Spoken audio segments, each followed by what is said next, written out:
I worked the front desk at a Brisbane hostel when an American couple checked in during summer. December heat, 38 degrees Celsius. The woman asked if we had air conditioning. I said yes, in the common areas. She stared at me. What about the rooms? I explained our rooms had ceiling fans, which worked fine given the breeze. She looked at her husband. We can't survive without a sea, I reminded her. Australians had lived here for millennia. She shook her head. You're adapted. We're from Arizona. Her husband nodded seriously. Our bodies aren't built for this. They demanded a refund, called 3 hotels, found none with room AC in their budget. Returned an hour later. Took the fan room. Next morning, she thanked me. Said the fan was surprisingly effective. I didn't mention Arizona averages hotter than Brisbane.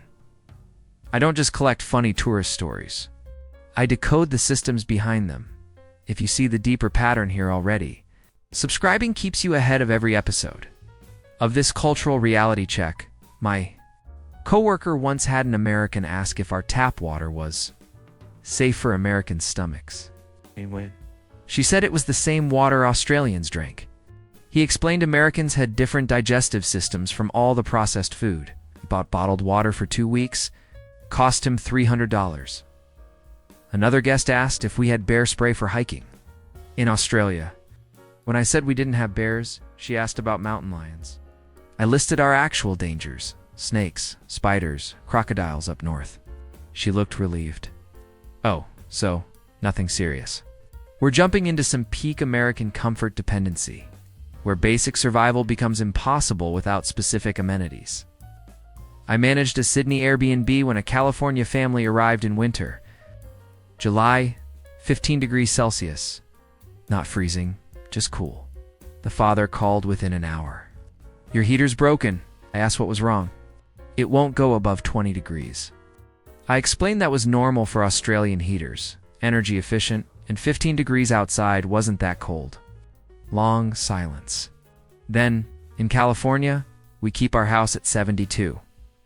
I did the math. 22 Celsius. That's fairly warm for winter here. He disagreed. It's not about warm. It's about standard room temperature. The human body needs consistency. His wife shouted in the background about their daughter getting hypothermia.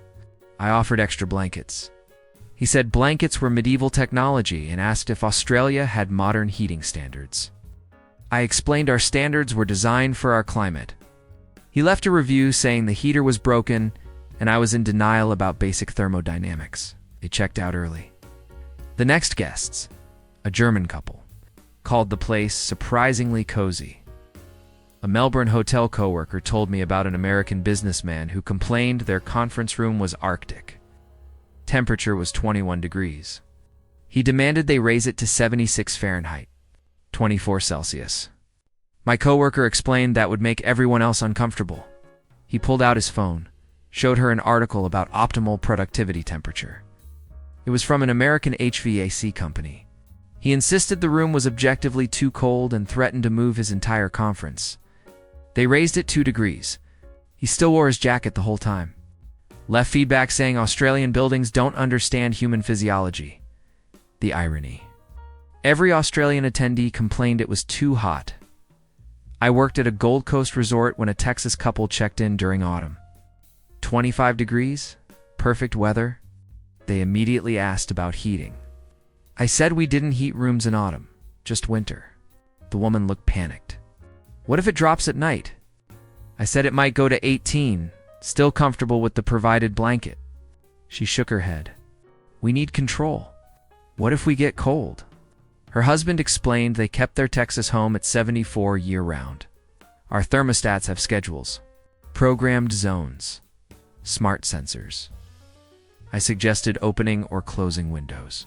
He stared at me like I'd suggested rubbing sticks together. That's manual temperature control, I confirmed it was. He asked if Australia had smart home technology yet. I mentioned we had it, just didn't find it necessary for mild weather. His wife pulled out a portable heater from her luggage. Industrial-sized? I had to explain our electrical limits. She asked when Australia would upgrade our infrastructure. I worked at a Perth cafe when an American woman ordered a flat white. Watched me make it. When I served it, she asked how long the milk had been out.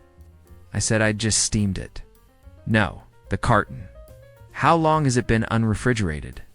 I explained it was in the fridge until I used it. She pointed at the milk pitcher. That's been sitting out.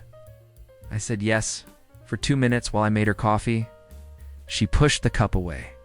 Milk can't be unrefrigerated. It goes bad. I explained fresh milk was fine for a few minutes. She disagreed.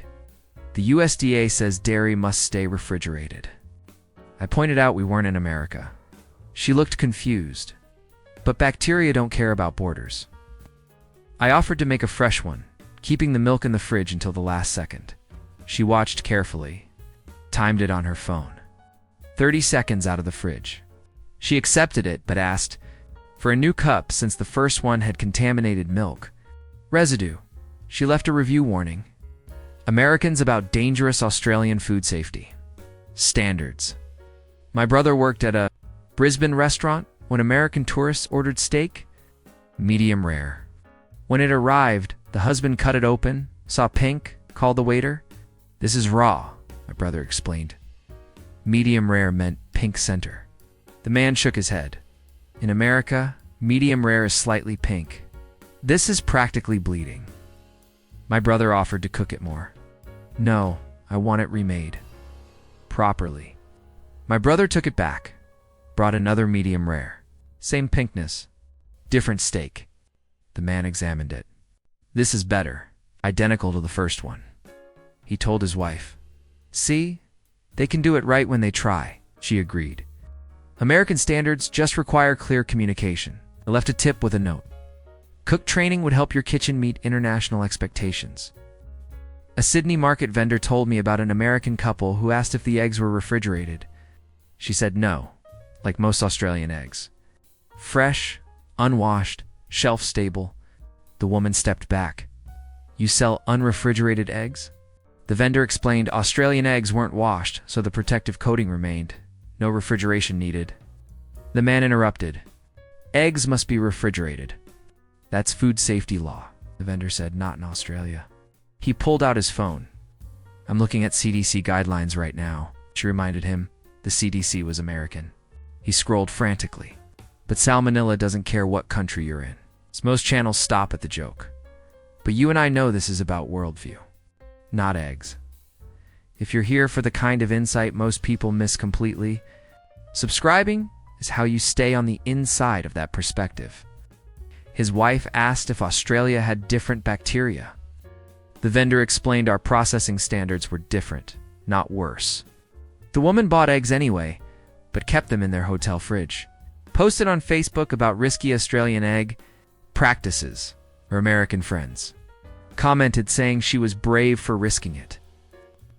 Worked at a Darwin hotel when a New York couple asked about backup generators. For what? Power outages, said we rarely lost power. The husband looked skeptical. Every building needs backup power. What about your critical systems? I explained our grid was reliable. He shook his head. But this is the tropics. Storms, flooding, cyclones. I acknowledged cyclones happened but weren't constant.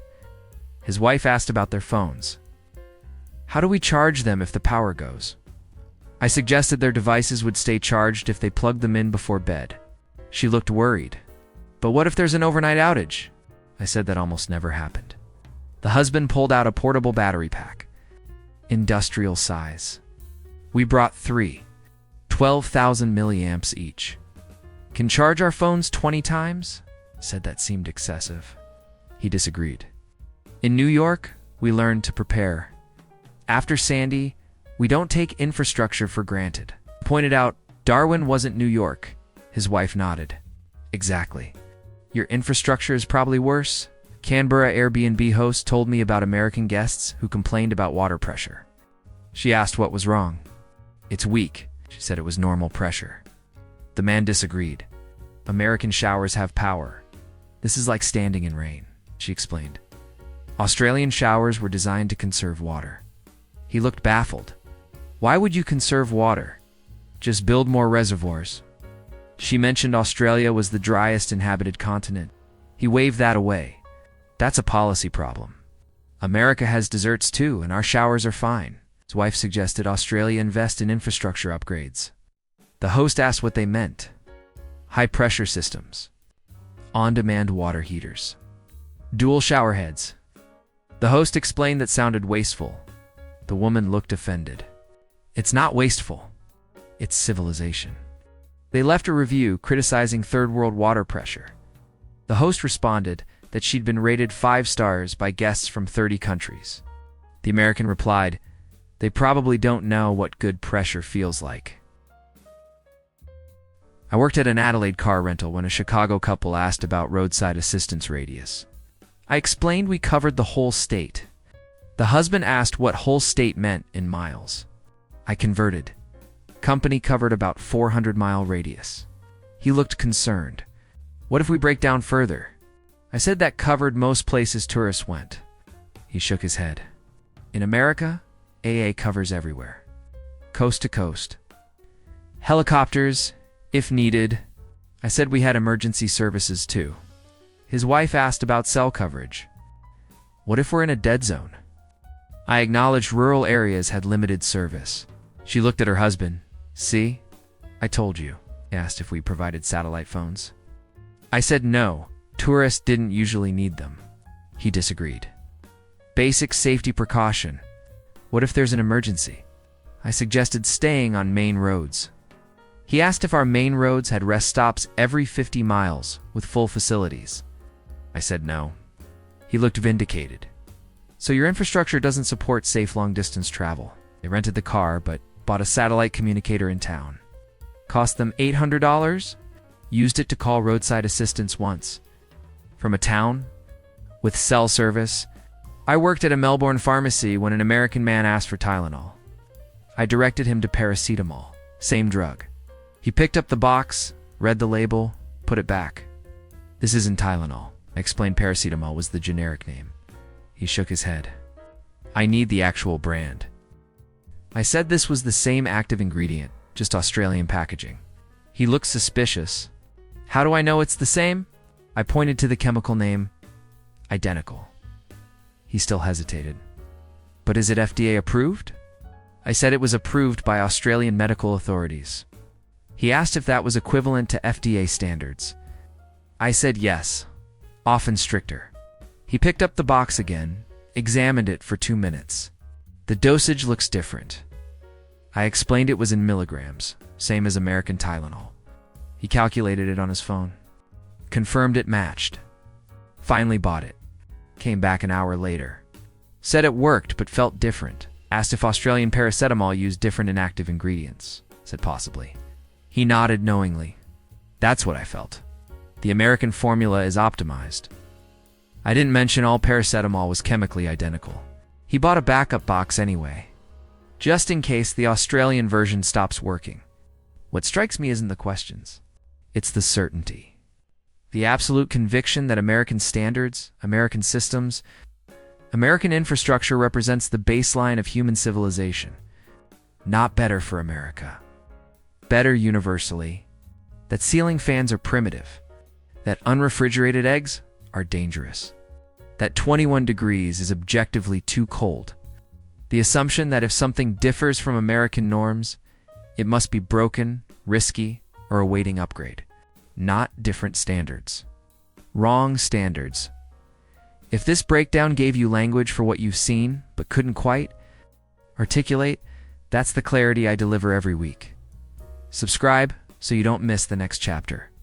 And so the next time someone assumes American equals universal, you'll be 3 moves ahead.